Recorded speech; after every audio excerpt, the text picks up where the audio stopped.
Hi friends, welcome to my YouTube channel Tushar Prajapati. Today we are starting our new series after completing of the CCNA series. Now we are starting the Windows series. We are learning the Windows Server 2016 practicals in the Windows series. To but right now I have the laptop in my laptop operating system is Windows 7, but I have a one virtual machine, so I will install that Windows Server 2016 in my Oracle VM VirtualBox. You can also download on so many types of the virtual machines like VMware, vSphere, anything. But right now I'm using Oracle VM VirtualBox. This is the now now create the new machine. Give the name like server 2016. By default machine folder path is here. Now select the Windows OS. You can install so many different type of OS like here. Then you can select Windows Server 2064 bit. Now RAM for server, so we can give just 2 GB because already we have 4 GB RAM in our system, so we can just give 2 GB. Now create virtual hard disk VDI. Now we can create the VHT hard drive. You can allocate dynamically or fixed size. In dynamically and fixed size, there are two different. Dynamically means it will it's use the space depends on the requirement during the installation. Fixed size, then we have to give the particular size.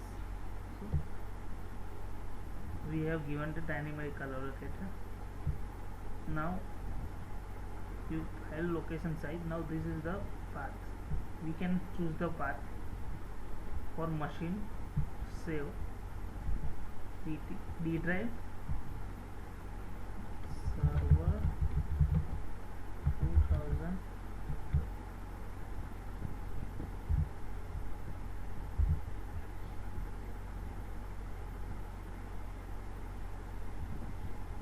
And hard drive, there is no need to more, just we require up to 25 GB. At least you just need 10 GB minimum for installation. Create. Now machine is created. Now power start it.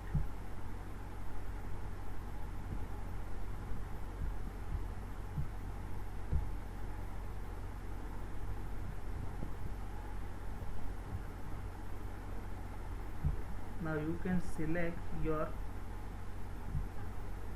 ISO image from here.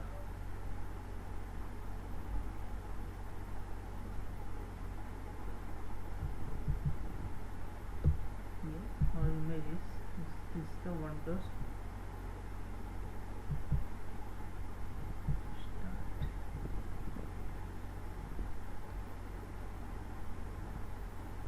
Now our installation is started.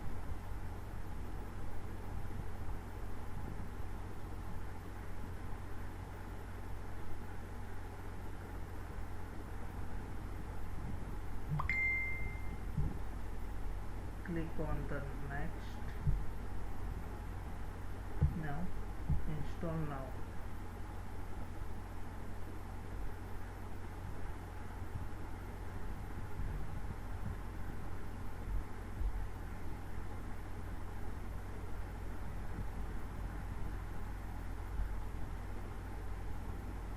Now this is a standard or data center.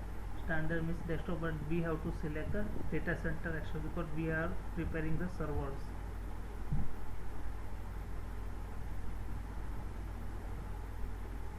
Click second, I accept. Now when you want to upgrade your OS from server 2016 to 2019, and you click here the upgrade, but right now we are installing first time custom. Now this is the size of partition. Suppose we are giving the space 18,000 GB. For installation we need just 18,000 MB, so we can give 18 GB space, and rest of the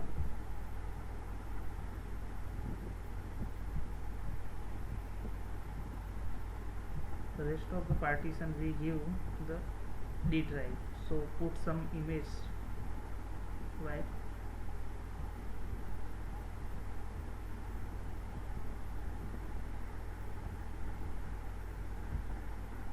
Now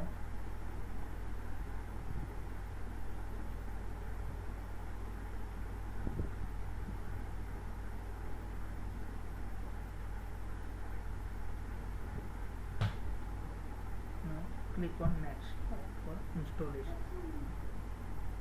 It will take at least 20 to 25 minutes for installation.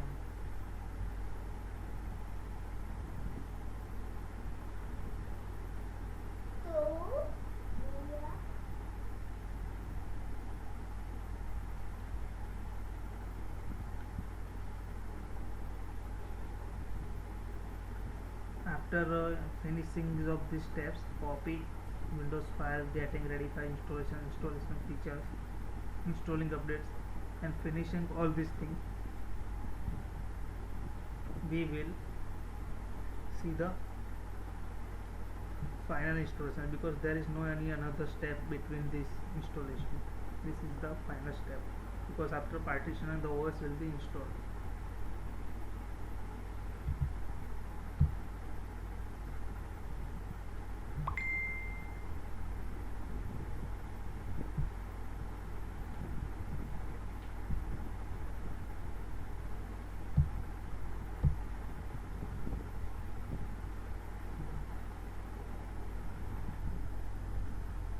Avoid ना कर दूँ।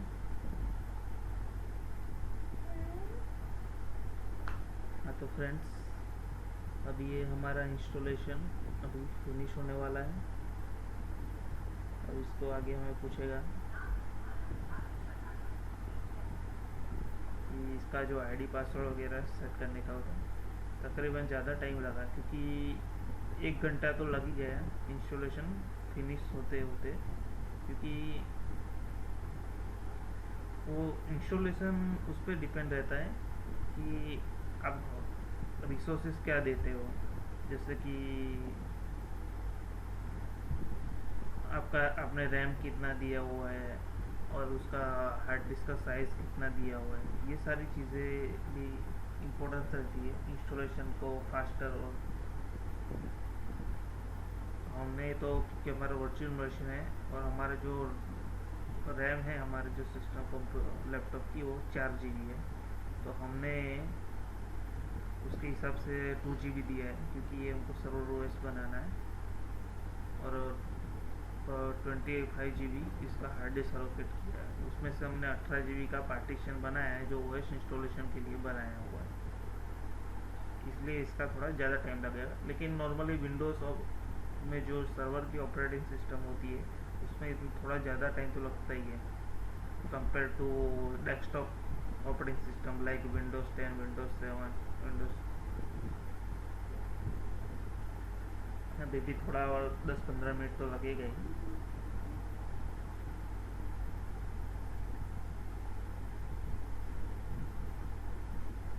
जो पूरा percentage बता रहा था 1 to 100 वो ख़त्म हुआ है अभी। ये अभी ये हमको पूछेगा कि इसका पासवर्ड वगैरह सेट करने के लिए।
क्यों बोलते ना।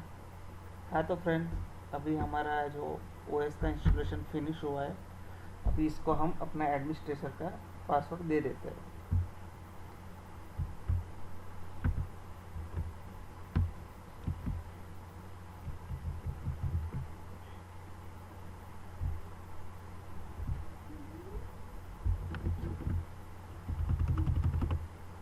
इसको हम पासवर्ड देंगे।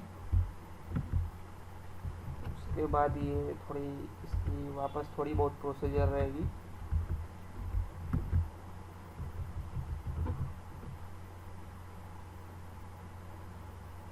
कि आप कोई भी ऑपरेटिंग सिस्टम हो विंडोज़ की, तो आप फर्स्ट टाइम लॉगिन कर रहे हो तो एटलीस्ट वो 10 मिनट तो लेता ही है। विंडोज़ 10 हो, विंडोज़ सर्वर 2012 हो, विंडोज़ सर्वर 2016 हो, तो वो इतना टाइम तो लेगा ही लेगा।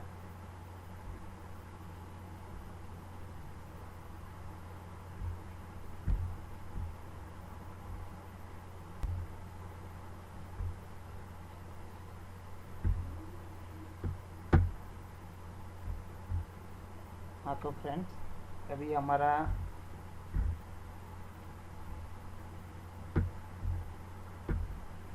ओएस बिल्कुल इंस्टॉल हो चुका है। अब इसको हम लॉगिन करेंगे।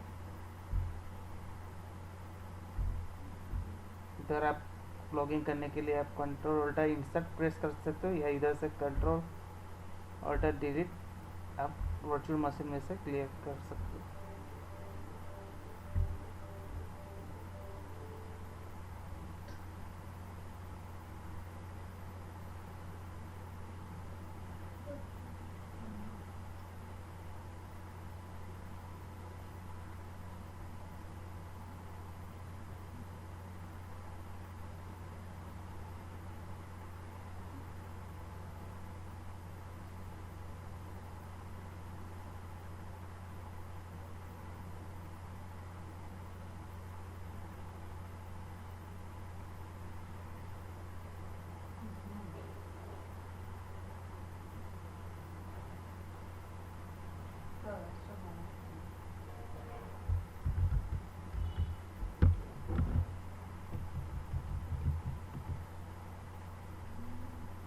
अब इसका जो यूज़र प्रोफाइल रेडी होगी, फर्स्ट टाइम यूज़र प्रोफाइल इसकी रेडी होगी, तो इस सारी की सारी चीज़ कॉन्फ़िगर करेगा।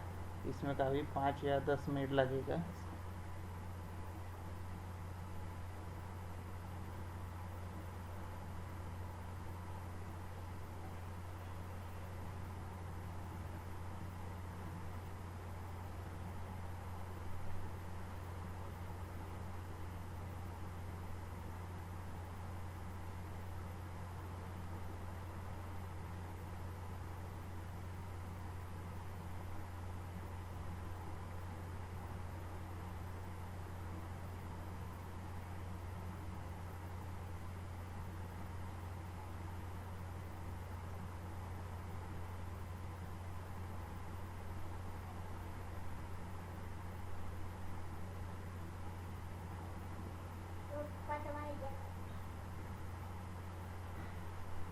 ये सारे के सारे पर्सनलाइज सेटिंग्स और लेगा जो first time user profile create होती है।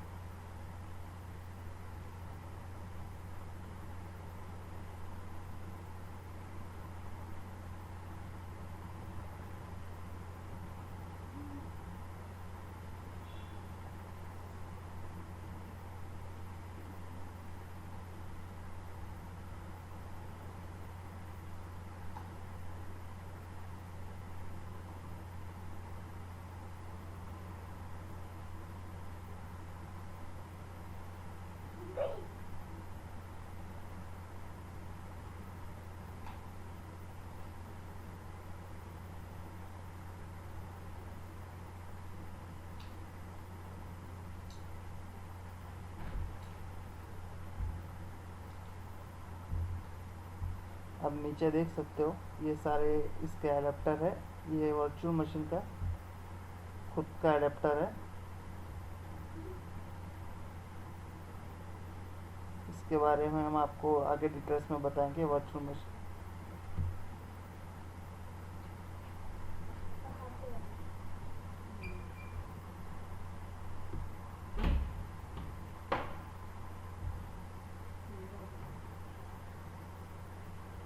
नेटवर्क एडाप्टर, और ये जो वहाँ से हम इधर आप देख सकते हो, इधर से हम ऑप्टिकल ड्राइव्स इधर से डिस्कनेक्ट भी कर सकते हैं, जो हमारी ऑप्टिकल ड्राइव है वो।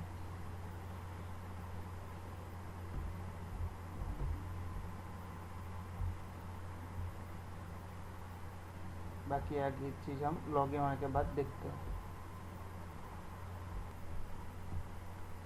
हाँ तो फ्रेंड, आप देख सकते हैं कि हमारा जो विंडोज सर्वर 2016 जो ऑपरेटिंग सिस्टम है ये इंस्टॉल हो चुका है, और ये हमारा सर्वर मैनेजर अभी प्रोसेसिंग हो रहा है, जिसमें से हम आगे के सारे प्रैक्टिकल करेंगे। उसको भी मिनिमाइज कर देते हैं क्योंकि उसका अभी हमें कोई ज़रूरत, वो उसका लिए हम नेक्स्ट वीडियो में देखेंगे कि आगे हमें कौन कौन से प्रैक्टिकल करने हैं। सबसे पहले सब इम्पोर्टेंट चीज़ें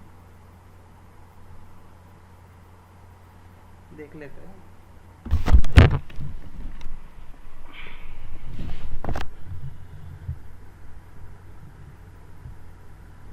सबसे पहले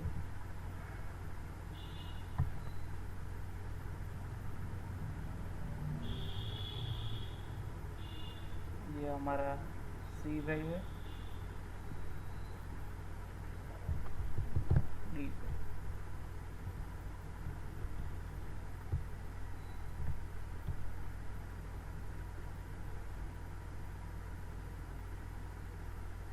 इसको हम फॉर्मेट करेंगे।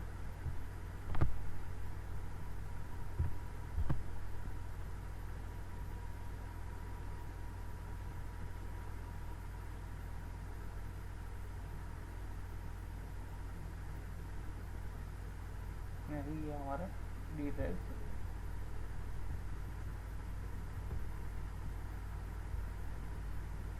अब ये हमारा कॉन्फ़िगर हो गया। सबसे पहले इसकी प्रॉपर्टीज में जाते हैं।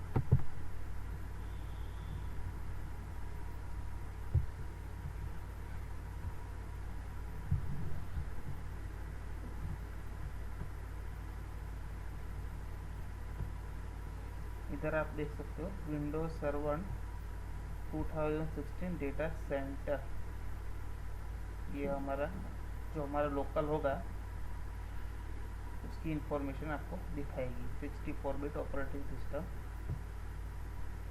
और ये आप ध्यान रखें डेटा सेंटर यानी टोटल 4 टाइप के ऑपरेटिंग सिस्टम होते हैं सर्वर ओएस के। एक फाउंडेशन होता है Windows server 2016 foundation, 2016 essential, 2016 standard, और ये जो भी हमने किया है डेटा सेंटर, क्योंकि डेटा सेंटर में के सारे फीचर्स इसके इंक्लूड हो जाते हैं। और ये हमारा अभी इसका सबसे पहले हम करेंगे, इसका नेटवर्क में हम आईपी एड्रेस दे देंगे।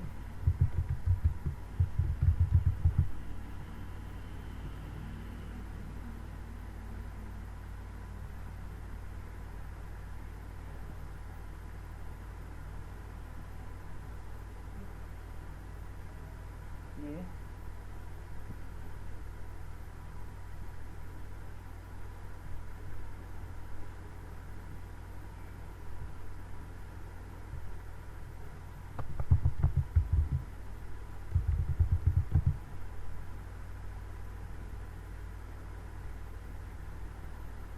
इसका शॉर्टकट कमांड है ncpa.cpl, जिससे हम नेटवर्क एडेप्टर में जा सकते हैं। इसके सबसे पहले प्रॉपर्टीज में जाएंगे,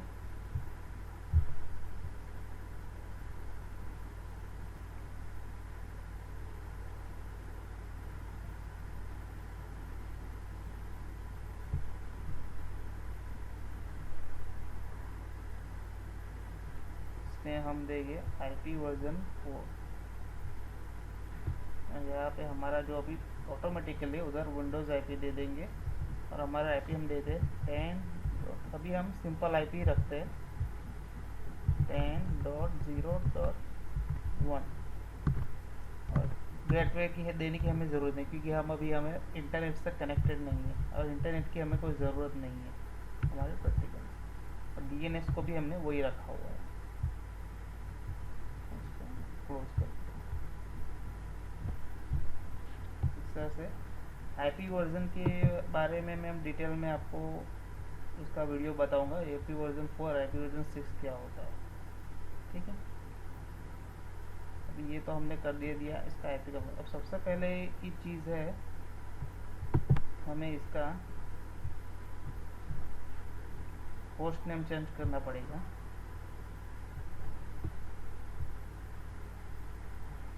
इसका नाम हम सपोज रख देते हैं सिस्टम। वैसे तो ये हमारा आगे के जैसे एंट्री डायरेक्टरी के प्रैक्टिकल करेंगे तो ये हमारा DC बनने वाला है। इसके लिए टेम्पररी इसका नाम हम रख देते हैं System1, और ये हमारा जो सर्वर होगा।